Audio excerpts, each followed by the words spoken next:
Nagapanawagan si Mayor Jerry P. Triañas ang kooperasyon gikan sa nagkalain-lain nga sektor sa Iloilo City sa pag-away batok dengue. Suno kay Triañas na kinahanglan ang concerted efforts sa pagbato sa padayon nga nagataas ang kaso sa among nga balatiana. Dugang pa ni Triañas nga dapat mahibaluan sa nagkalain-lain nga sektor ang ilatag sa kakatungdanan agud mapanubo ang kaso sang dengue. Samtang nagpatigayo naman sang meeting ang Iloilo City Disaster Risk Reduction and Management Council sa mga nagkalain-lain nga sektor lakip na ang mga bulutuan, transport sectors, homeowners, business ug iban pagid. So what we want to have is really a concerted effort mag-misting kag sa areas nga may clustering kag daw hindi gid mauntat, ma-fogging gid kita whether we like it or not.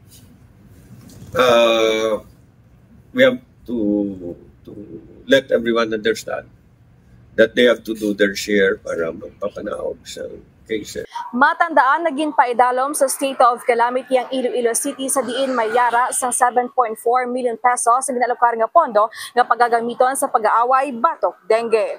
Report na gikan sa Iloilo City ini si K5 Jenny Kauyunan para sa Kampiyon na Balita, Serbisyo Publiko kag Kalingawan sa Iloilo. K5 News FM. Ang ining balita ang ginadulong sa inyo sang DTX Coffee Mix. Himo sa natural nga sangka pareho sang amarkuso, chia seeds, sugared cane extract powder. DTX Coffee Mix. Nakakapi ka na, naka-detox ka pa. DTX Coffee Mix. Mabakal sa mga butika.